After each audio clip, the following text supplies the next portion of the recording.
and Pharaoh. With freedom of speech is sacrosanct. Make use of it. Let no one challenge. Blow your shell, beat your drum, tell others. Welcome, brothers. Welcome, sisters. We're back with the second part of our program. And around that time, we concentrate on pure politics. See, politics is important, you know. Some people say I don't want to get involved in politics, but once you start to talk about policy and decision making and government, then politics is in it. And some people say if you don't interfere with politics, politics go interfere with you. So on Studio Galaxy 473, we fear no one. We provoke discussion. It's a good thing in a democracy for people to discuss issues. And this morning, the topic is Grenada and the United States of America are both independent sovereign nations. The number to call is 536-2558. Our people must understand that Grenada is an independent sovereign country. United States of America is an independent sovereign country. Grenada could tell the United States, hell was you. And the United States of America could tell Grenada, hell was you. Mm-hmm. And we have to understand that. A lot of times you hear people say we independent and we sovereign and etc. But they must understand what that means. Just as Grenada could tell the United States, I'm an independent nation, I do what I want, hell was you. Mm-hmm. The United States of America could tell Grenada, I'm an independent man, I do hell was you. Mm-hmm. I could tell Joshua means a big man. I don't need you. And Joshua could say, I'm a big man too, I don't need you too. Yes, my brother. Yes. We need to spend some time making people understand. Yes, good morning to all our listeners again, worldwide, home, diaspora. I think that, I've been listening to conversations all week about the request that America has sent to Grenada to have surveillance equipment station in Grenada. And, that request has aroused a lot of feelings and emotion in Grenadians. There are some Grenadians who are passionate that America cannot put any surveillance equipment in Grenada.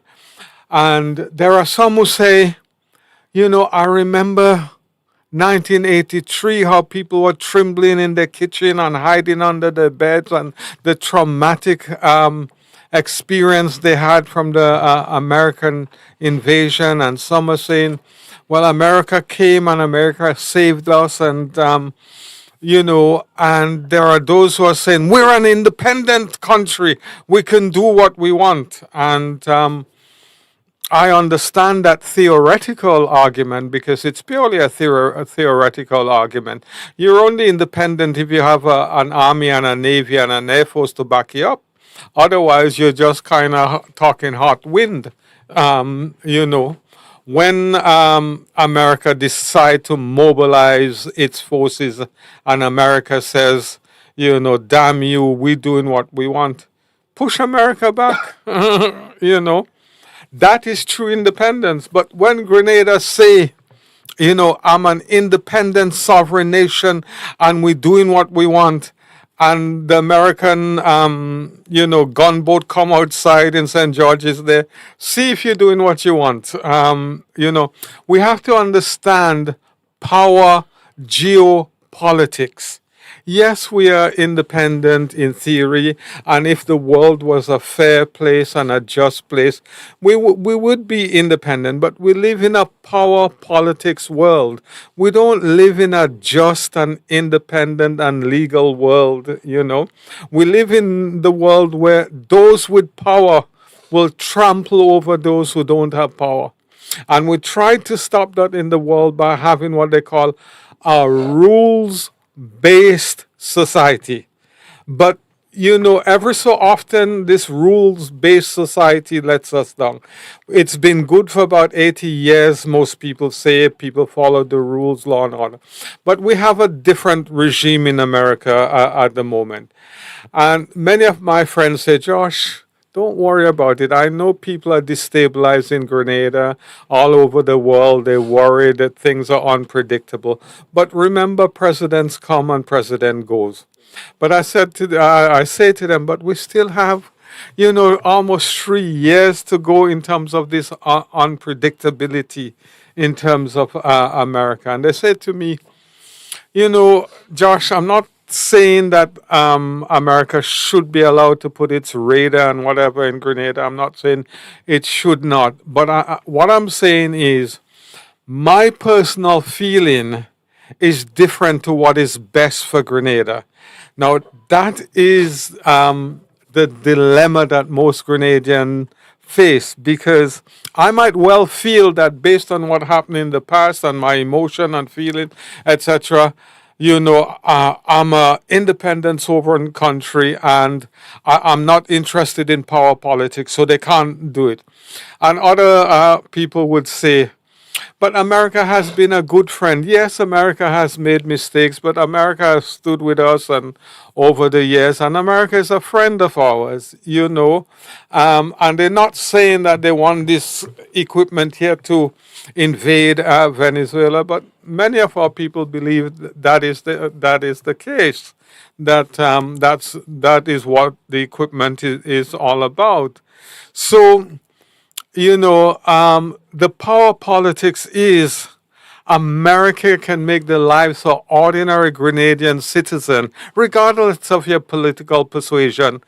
They can make our lives a nightmare. And as politicians and leaders, we have the unwinnable, I say unwinnable task that, you know, we have to decide what is best for our country.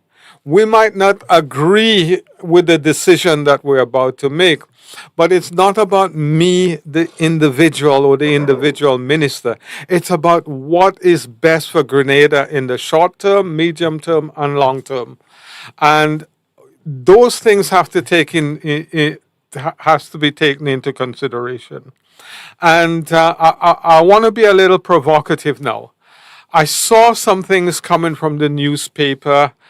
I spoke to some people, and they said to me, Josh, if Deacon and them decide that the Americans can put the surveillance equipment in Morris Bishop Airport, you know, regardless of what they said the airport was all about in the past, they've lost the election. It's simple as that. It's simple as that. If they say, you know, the Americans can't put the equipment in terms of Morris Bishop Airport, well, Capo smoked the ordinary citizen's pipe because America has the power to make our lives difficult. Yep. So it's not easy. Well, we were not here to make easy decisions. The first thing Grenadians have to understand that Grenada is an independent sovereign country. But the United States also is an independent sovereign country. With a Navy, Army, and Air Force. When we make decisions, there are consequences for action. I believe this government would be seriously influenced by those who making the most noise in the country. And there are consequences for action. That is why you have bloc. Europe are independent sovereign nations With Army, Navy, Air Force. with Army, Navy, Air Force, CIA, ground, saboteurs, all kind of things. Yeah. But Europe joined in a grouping called the North Atlantic Treaty, Yeah. the EU, and the motto is you touch one, You touch all. I want us to digest, assimilate that. Europe in our alliance with about 20 something of them. You touch one, you touch all. In World War III, Switzerland, World War II, Switzerland remained independent. But Switzerland said no. This independence don't make no more sense. Are joining the EU. And Finland joined the EU. And Russia say Ukraine is an independent sovereign country. But Russia say you're not joining the EU. So we in the Caribbean here have CARICOM. Independent sovereign countries decide to have CARICOM. And the purpose of CARICOM is one market and economy. We must digest that. That is why I believe our teachers of economics and history and principles of business and commerce have not done justice to our country.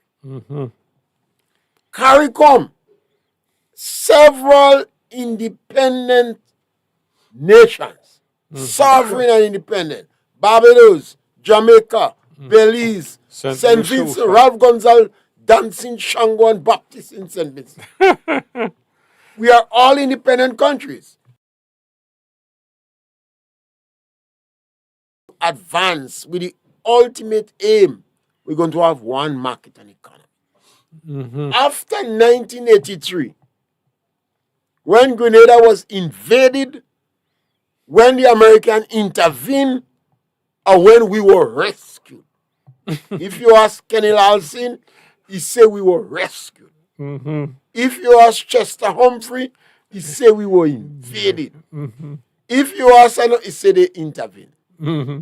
We started the RSS, Regional Security Unit. We in Grenada, we say SSU. But all of them together is a Regional Security Unit. We must know that Guyana only joined the RSS in 2022. Who in charge of the RSS? Not Jamaica, not Barbados, not St. Vincent and Ralph Gonzalez, not Grenada, the United States of America. They fund it, they do the logistics, they organize the training, and they train our people in Panama and other countries, Fort Lauderdale. I don't know where they go. Because I have no experience in military except watching movies. Now, all of us are independent, sovereign countries that could make what decision we want. But there's consequences. Well, if you're a big man, you're a big man here. You want to be a big man and somebody pay your bills? So there is consequences for action. Our leaders must take our people in confidence and provide information for us. So you will understand the economic importance, the geopolitical, and the agricultural significance of what our leaders do. The Caribbean leaders say they want to keep the Caribbean as a zone of peace. Everybody like that. Yeah. A zone of peace, so everybody go leave you alone. While they have zone of peace, they say them is non-aligned. And who was leading non-aligned? Cuba. You have to be Dutch twice. How you going to be non-aligned when Kennedy say, stop them, search them, and sing them? That is when Russia wanted to put nuclear weapons in Cuba. And Kennedy said, never happen. Cuba in our back. And it reached to a point when Russia decided to send ships. Kennedy said, stop them, search them, and sink them. Grenada is an independent sovereign nation. Maurice Bishop beat his chest. He said, if you touch Nicaragua, you touch Cuba, you touch Grenada, AK speaking Spanish. And you can and Reagan can understand. When we had our palace scoop in Grenada, Eugenia Charles called Uncle Reagan and Siaga and the man they call Yad Fowl in Barbados. And Paul Schoon called them, and they call Paul Schoon, it doesn't matter. And Paul Schoon legitimized the invasion of Grenada. He said he invited them. Paul Schoon go in Cuba, he talking comrade. He said he invited them. When Paul Schoon went to Cuba, he started using the word comrade. Comrade. Comrade. Paul Schoon wrote a book, Survival for Service. Survival for service. We are independent, sovereign nation. So right now, Grenada could tell the American, go to hell. And the American will say, we will see you dead. Oh dear. There must be consequences for action. I don't agree with Caribbean leaders. I have always said, if you want the Caribbean to be a zone of peace, try your best and don't pick up your sword and join fights. Yeah, yeah. A lot of our leaders in Grenada are extreme left. So the United States say, oh, it could be zone of peace. And you're extreme left. And in my back door. Yeah, yeah. Although, Mr. Pierre, I can't agree with you to say that I've seen evidence of extreme left in Grenada. I've seen leftists, but extreme. We have some strange extreme left. Most of our left-wing people is in America. They have a love-hate relationship with America. Yeah. Most of the extreme left in Grenada, you Is have in to know America. them. They don't believe in God. Yeah, they're in They America. are atheists. They don't believe in God. Yeah. That doesn't mean they ain't going to church. Yeah. Can I put a little piece of meat in the pie? Of course. Yeah, the zone of peace. I remember hearing a little clip from the Trinidad Prime Minister where she was saying that she's not had peace in Trinidad for the longest while with the violence and the this and the that going on, and it's coming from different places, etc. And she said the other Caribbean islands have a different experience to Trinidad. And therefore, she was making her decision based on what was best for Trinidad. Because she was indicating, not saying, that crime and violence and narcotics, etc., had turned Trinidad from a paradise to a war zone. And I listened and I had some sympathy for her, not fully understanding all the intricacies of Caribbean politics, but I know what governs the world is the philosophy of divide and rule. So I don't know if her position was one that was underpinned by America to divide and rule the Caribbean. But what she was saying, having been to Trinidad and having loved Trinidad and used to go almost 2-3 times a year, I rarely go to Trinidad now. So I had a little sympathy to what she was saying. Whether the Americans can stabilize Trinidad, I don't know. I have no sympathy for. Mudura them say she drink rum and she saying thing. I have no sympathy for her. But what she's saying makes some economic sense. But St. Vincent have a more crime rate than Trinidad. The crime rate in St. Vincent is higher than Trinidad. I didn't realize that. Thank you. The crime rate in the Caribbean is let me put it that way. the increase, the upsurge of crime rate in the Caribbean is a direct result of the policies of the leaders of the Caribbean. Let me repeat that. And I dare them to take me on. The crime rate increase in the Caribbean, the upsurge, is a direct result of the policies of the leaders of the Caribbean. Our leaders know what are some of the factors that contribute to crime. And our leaders know that if you want to stunt the crime rate, to prevent upsurge where they're supposed to start. If you have high level of unemployment and poverty, you go have increase in crime.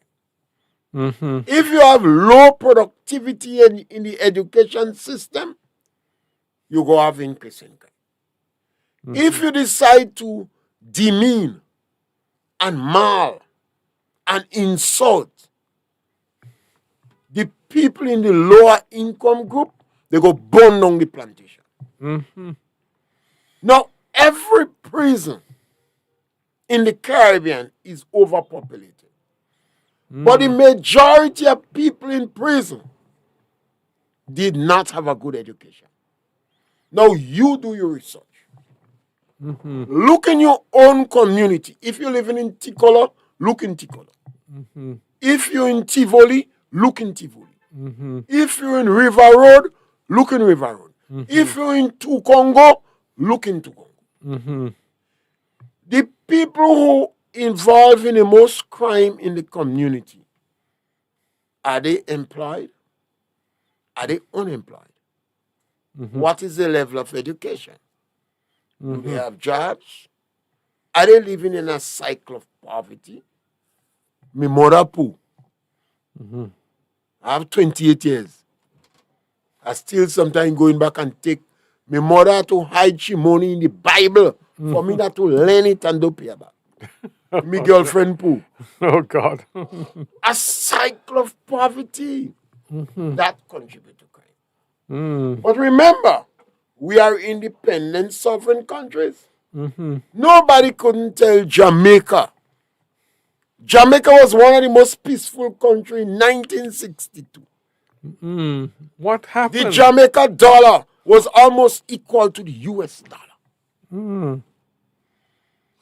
Grenadians used to go in Guyana, in Mackenzie and Linden. The principal population there was Grenadian, Bajan, Lucian, Vinci. That time we buying BG planting. Now we in the Caribbean, we have to face reality. We are independent sovereign countries. But do we like America? No.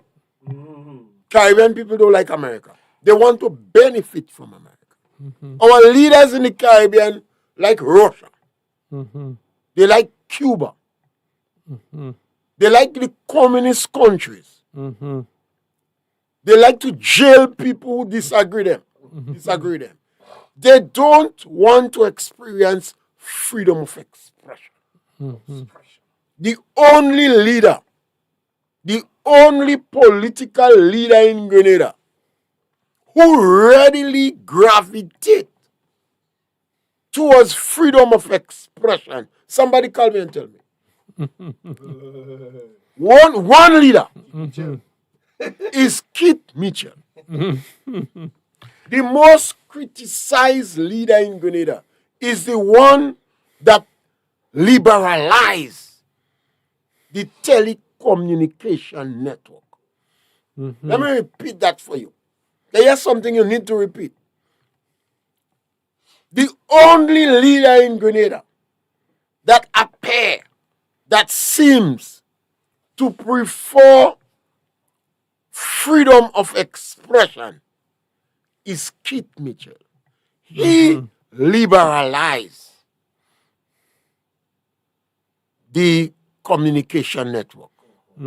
Keith Mitchell is the only leader post 1983 that goes to the enemy camp and say, let us work together. Now you tell me one other in Grenada. And I get us stronger. I don't know. I You don't. walk in the enemy camp. You say, Chester, Madonna, I can't do it alone. Come and help me. He Yeah. went in the enemy camp and he picked up Richard Duncan. Richard Duncan have no reason to like it. Richard Duncan must be shocked. He said, Richard, I want to put you in charge and monitor the economic discipline of my government. Some NNP might say, well, Keith Mitchell get crazy.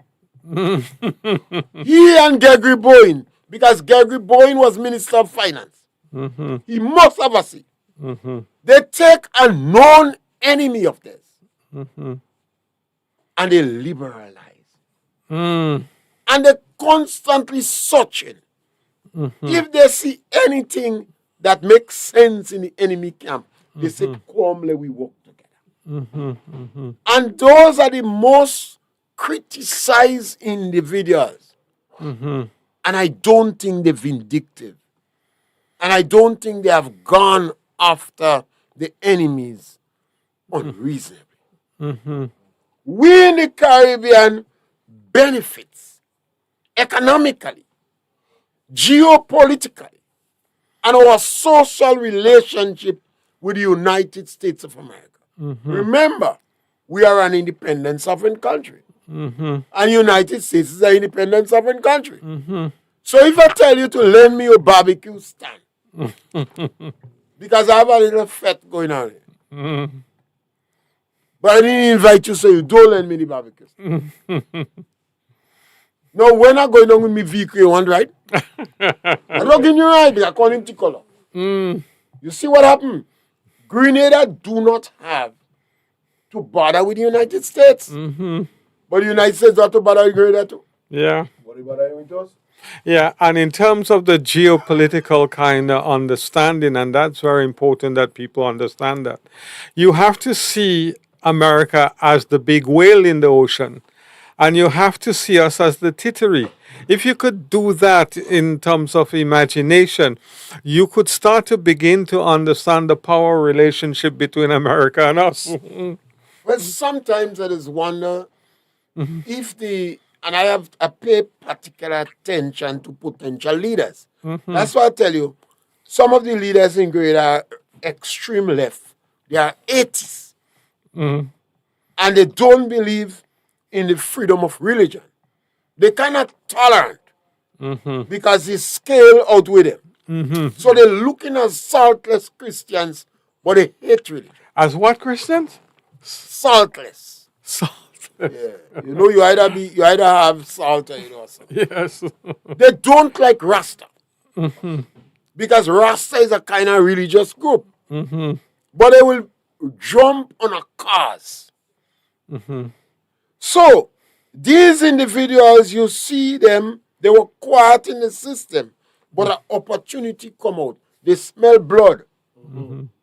They like hunting dogs. They smell blood, so they're creeping out of corner.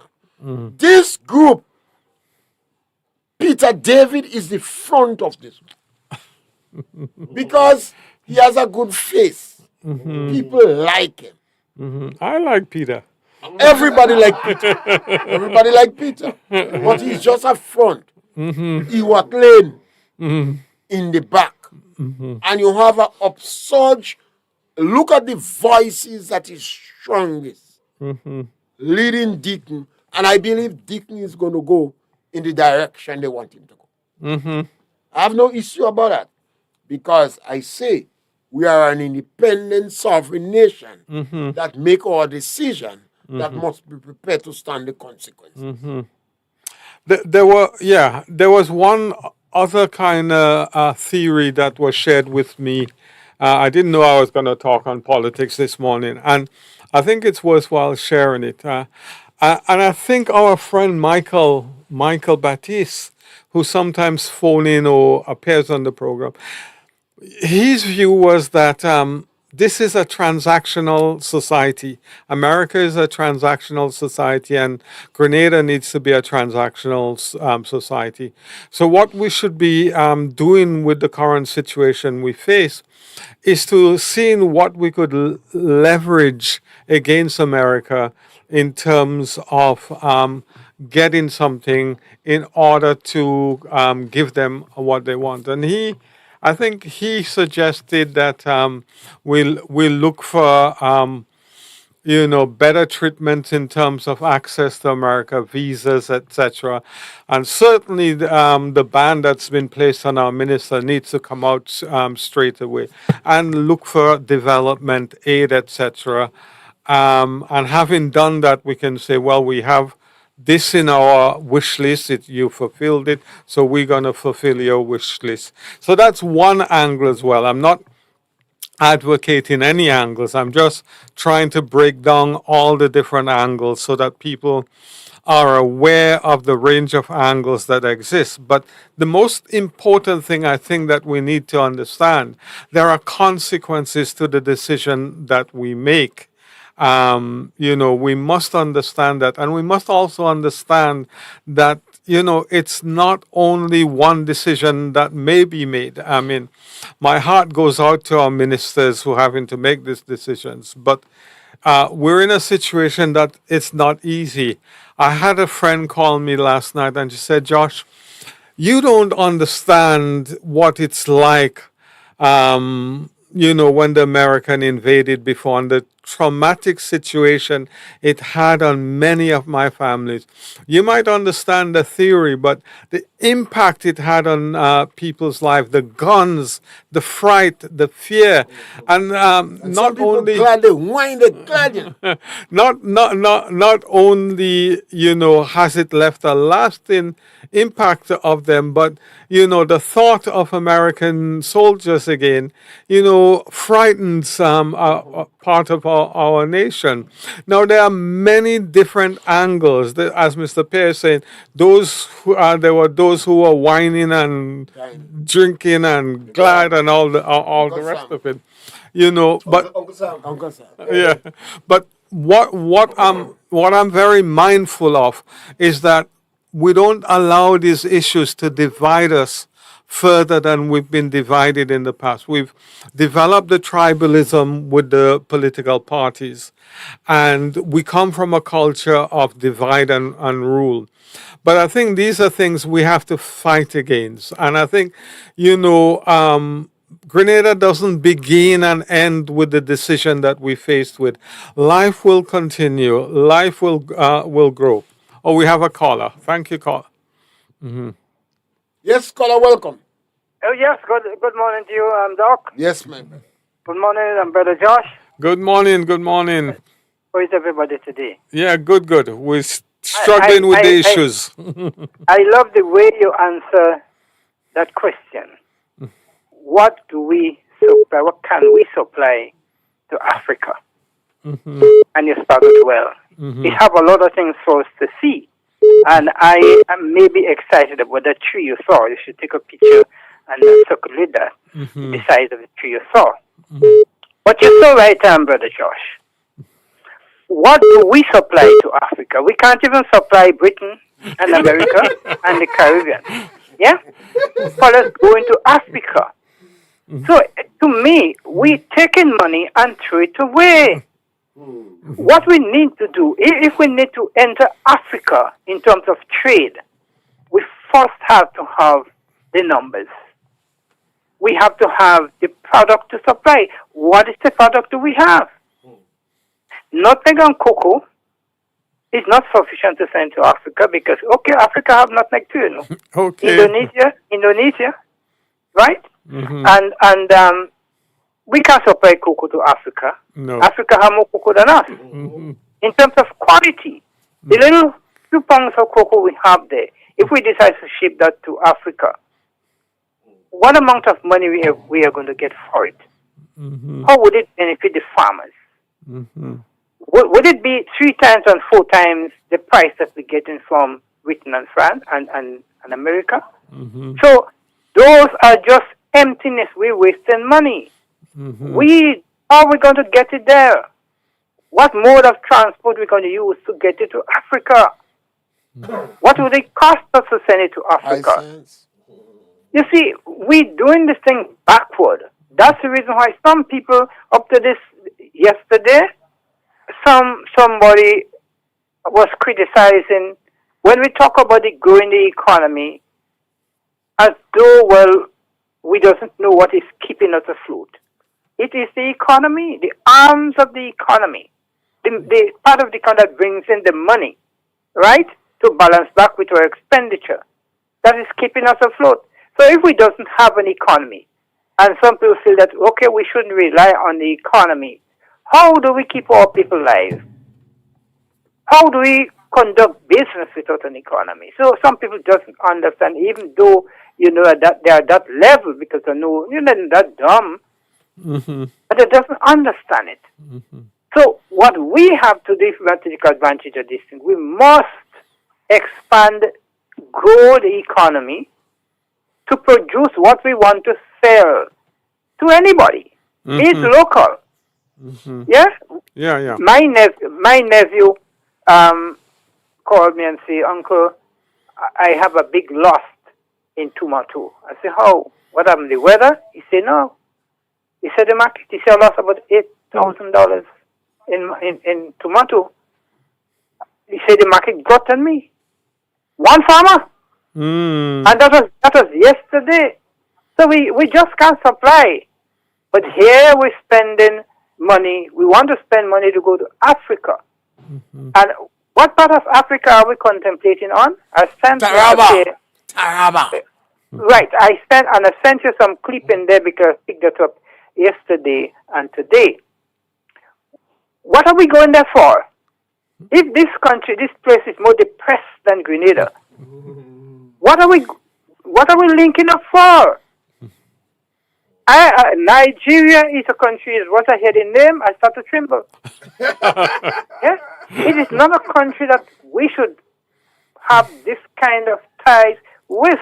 Everybody know Nigeria. We're spending money to go to Nigeria. What are we going to get from Nigeria? I don't want a Nigerian come here. Trust me. So the question, the way you answer this question, sir, you're so right. What do we bring to Africa?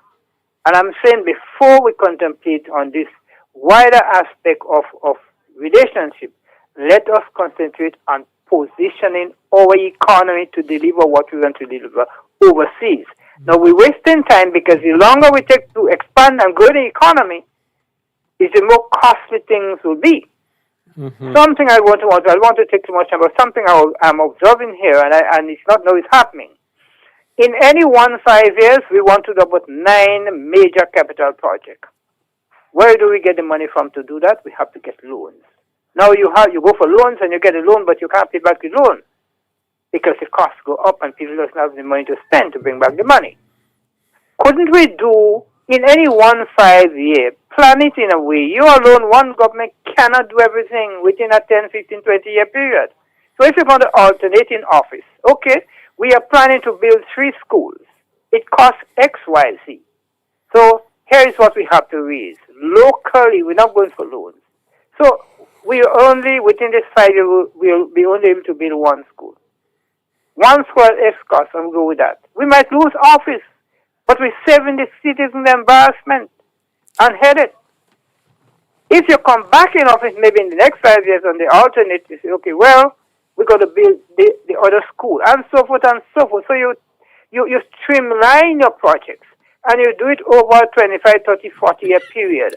But you get in there, but you want to do all the projects in 5 year, and that's a big problem for us. So you're putting our citizens in a situation where they cannot save, and they cannot bring back the money that you need to run the economy. You jump, so you have to go for loan. You can't get more loan or what? Everyone's in trouble. And those are the things we have to focus on. I think we have to be planning out more seriously, if we ever planning at all, and get our act together before we try to spread our wing and want to be having this diplomatic relationship with all the countries of the world. Because the money we're taking to pay these offices, if we put it together over a 10-year period, we'll be able to develop the whole East Coast. Yeah? Thank you. Yes, scholar, thank Have a you. good day, sir. Yeah. That make a lot of sense. It sounds very good on paper. I don't agree with you. Issue in Nigeria, we have a lot of Nigerians here, priests, nuns, and we have people in the health system here. Already in Nigeria, Europe have about 40,000 Nigerians. The cream of Nigeria. Yeah, and throughout Europe, some of the most senior people in the public service and administration are Nigerians. Yeah. So you have bandits in all countries. Yeah. But in Grenada here, we are an independent, sovereign country. Yeah. 20% of our economy, St. George's University. Yes. Mr. Pierre, I'm going to interrupt just a Go little. right ahead. To the last caller, I just want him to know I have a market for tomatoes. So afterwards, I will call you. I'll get your number from Mr. Pierre, and I'll try and help your nephew. We must know in Grenada, information is power. Our politicians, they are very conservative with information. They're not giving us. So our economy, 20% plus come from St. George's University. We believe in tourism is a significant contributor to the economy. The CBI program, selling passport, and agriculture is about 6%. Yeah, Must it drop? 5% 5% to the economy. But it's still big thing for farmers. I don't know how much remittances. Remittances tend to be about 7%. So more It than changes a little bit year by year. And it's significant because during COVID-19, Oh God. whereas remittance, whereas remittance drop in all other Caribbean countries, it increased in Grenada.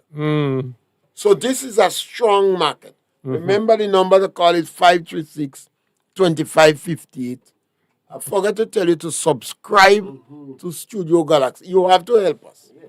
Help us to grow. That is one of the challenges we have. People don't help us. Even though you don't like us, still help us to grow. Because sometimes you get to like us. What we do on the program is to provoke discussion. It's not about yay and nay. Sometimes we battle, we play devil's advocate because we want to provoke discussion. We advocate think tanks to get the better deal. And we want Grenadians to know that the economy of Grenada, the St. George's University contribute 20%. Every school child must know that. Yeah, but what's amazing about that 20%, Mr. Pierre, and we need to remember that, this project was initiated by a man who only went to primary school, and he was our prime minister. And the lasting impact that university has had on Grenada, it's tremendous. You could go and do 10 PhD and you wouldn't be able to create something like that. And remittance. Remittance is a very important. God save the diaspora. Well, somebody asked the question, did they start using the Saudi Arabia loan? And what did Saudi Arabia ask for in return? A grand mosque? You see, our people, I say to people, stop complaining. We have to be informed. If we get tricked, you ever play a blah blah? You go on the 7-7 blah blah, watching it, the swiftness of the eye puzzle. We have enough educated people in Grenada to think. We have our journalists that's supposed to ask questions, not make the news. Not put their opinion for news. And you have radio personalities. We on our program provoke discussion and we play the devil's advocate. Grenada is an independent sovereign country. Grenada could do what they want. They could tell the Americans go to hell. But the Americans could tell you no visa.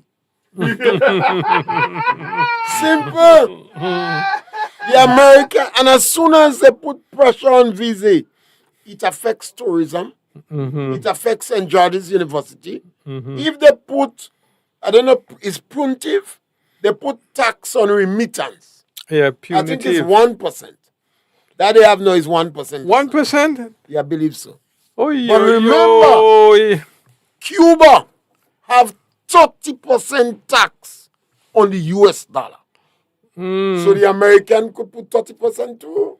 And you depend on, you make more money from remittance than from agriculture.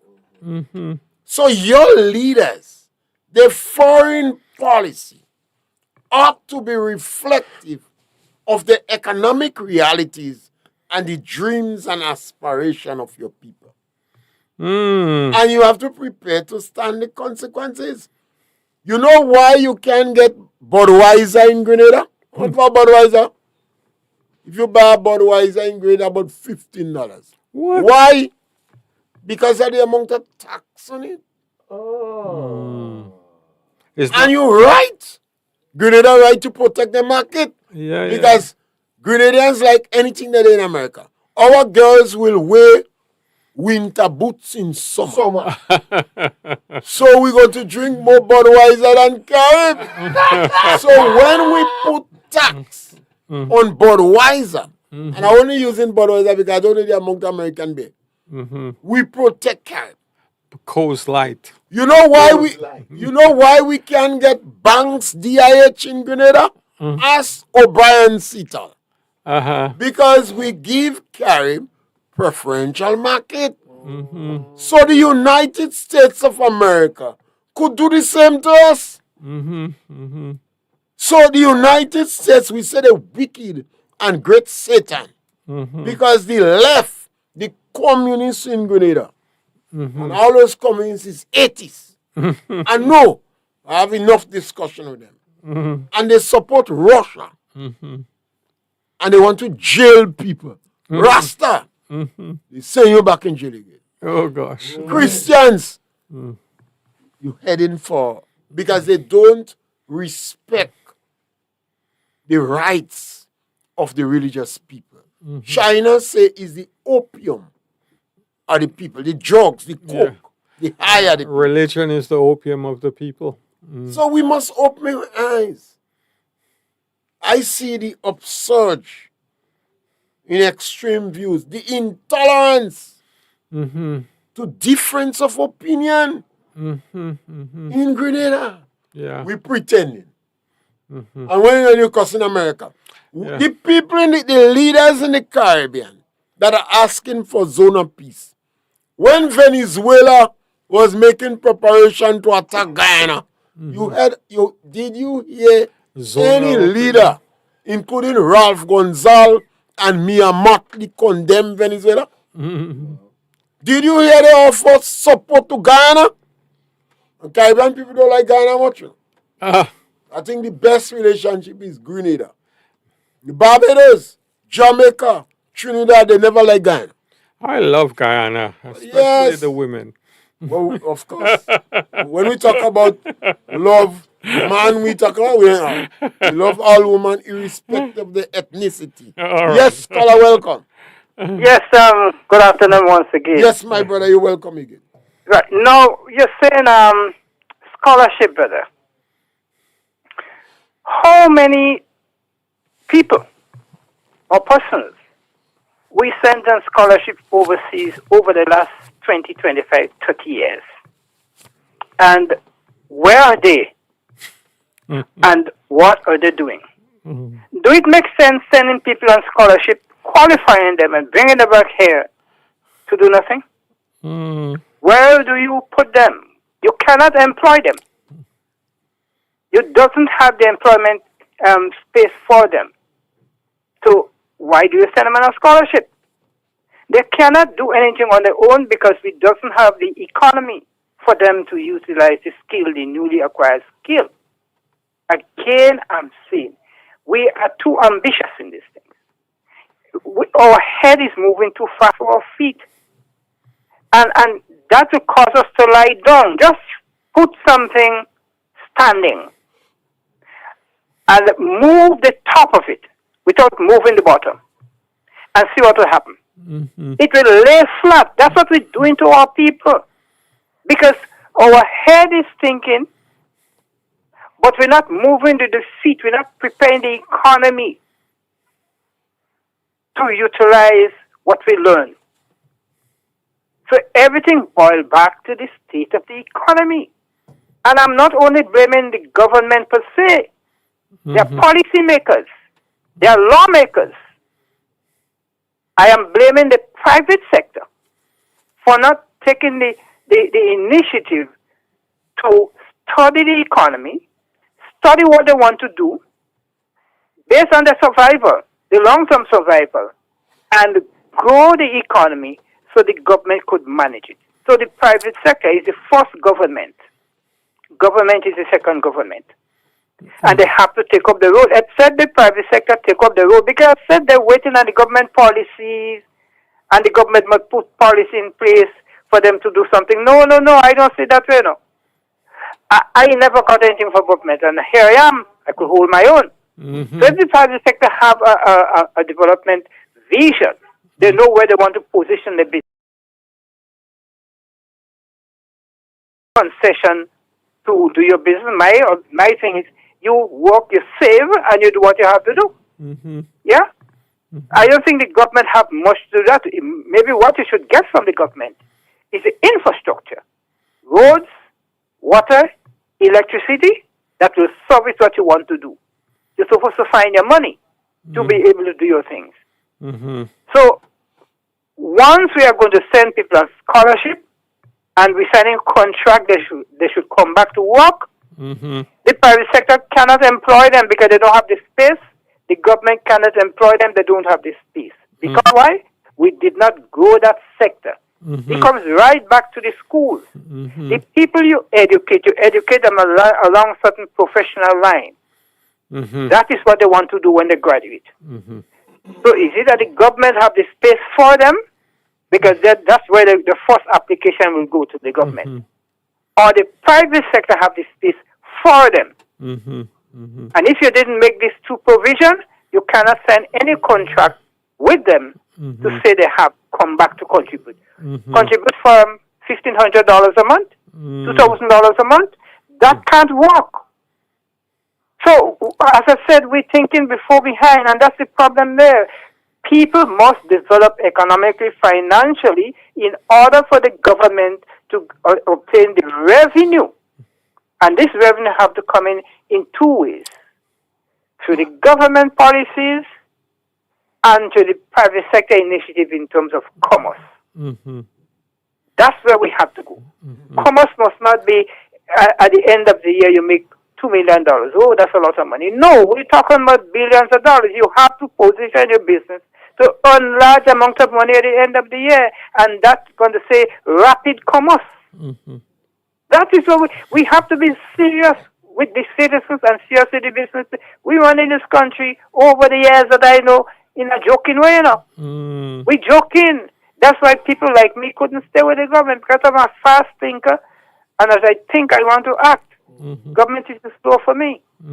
Yeah. Have a good day, sir. Yes, you see, if we invest in tertiary education at the expense of primary and secondary education, all these problems come about. The people we train at the tertiary level, you don't have jobs for them. The people you refuse to train, you have violence and social decadence. Yeah. And that is the challenge we have in the Caribbean. We invested in tertiary education at the expense of primary and secondary education. Yeah. And Pope John Paul also begged governments not to do that. yeah, so, Mr. Pierre, one of the things which is obvious for us in Grenada that all of us should become more familiar with is our yachting community. Now, our yachting community needs, hundreds of skilled laborers and technician to work in those boatyards. But if you go to the boatyards, you will see that the engineers and technicians are not Grenadians, and we have to target that community because there's some real good paying jobs there, and that's where the scholarship should focus more on, where we have that big demand for employment in Who the in charge of the blue economy? agriculture, I think. You see where we're going now? Yeah. And the blue economy only mean opportunities by the sea and the seashore.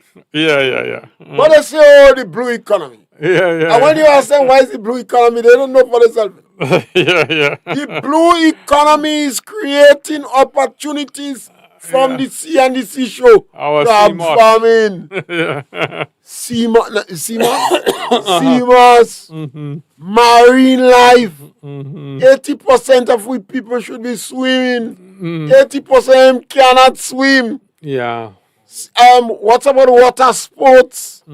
Yeah. Then you have the yachting. Yeah. So, that sector, there should be so much incentives to induce our young people to get trained for that sector. But and it's not that we don't have people that know that, But they're so excited about gallivanting and traveling around and going in the hotel lounge. Is the hotel lounge? Yeah. Where you go and drink rum in the hotel? Yeah. What you I call drink wine in it. I know you're waiting. Joshua is the best man to tell you, not me. The hotel lounge. Lounge? Lounge, yeah. You do, huh? The hotel lounge. They say they don't go in the rum shop. They go in the hotel lounge. Or they go to the pub. Yeah. Pub in England. Yeah. They like the pub. And we go for a cocktail. And they go and drink cocktail. Rum and coke they drinking. They say, and they say, I don't go in the rum shop. We have to understand that. And that could make the big difference for us. Joshua, we have 5 minutes more. You have a call? No. Joshua, we have 5 minutes more. Check the comments. And the question that we have, let's look at the comments. Good observation, Justin. They should start training programs in TAMCC targeting the marine sector. My husband from Gov, and he was a wonderful husband. I used to go there all the time. But yes, and that is what we see. What about Guyanese? Guyana. From Guyana. Yeah. Yes, we had a lot of Grenadians in Mackenzie and Linden area. Grenadian, Lucian, Vincentian. We had a number of Grenadians.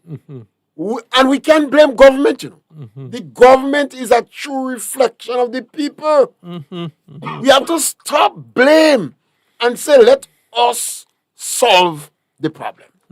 That is where it come out. That's the attitude that will save us. When we make dotish politicians, we blaming them. We that select political neophytes that greedy for clothes and wine and drink.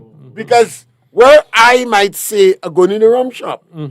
Joshua go in the hotel. What is it again? Hotel Yeah. lounge. They stop labeling me. I can't afford. Lunch. I can't afford the prices. No, if you go in England, I go you in the pub. I've often asked a partner of mine, I won't call his name because he's kind of shy, to take pictures of all the rum shop in Grenada. And why I'd ask him, I saw him at a number of pictures of the pubs in London. And then he's very good at that. He have pictures where the people was drinking in the hotel lounge. Yeah. And in verandas, rich people veranda, they sit down drinking alcohol. But the great Aristotle, they call it a symposium. A place where we go and have discussion and drink after dinner. That's all it means. The rum shop is a symposium where people go and sit down and have a discussion. So the fishermen go and talk about fish by the bayside. Yes, Joshua. Yeah, well, time is running out. I want to say something really, it's important to me. it's not, it's okay to have different points of view on things. What is not okay is to allow the difference of opinion to damage our relationship with our neighbors and each other.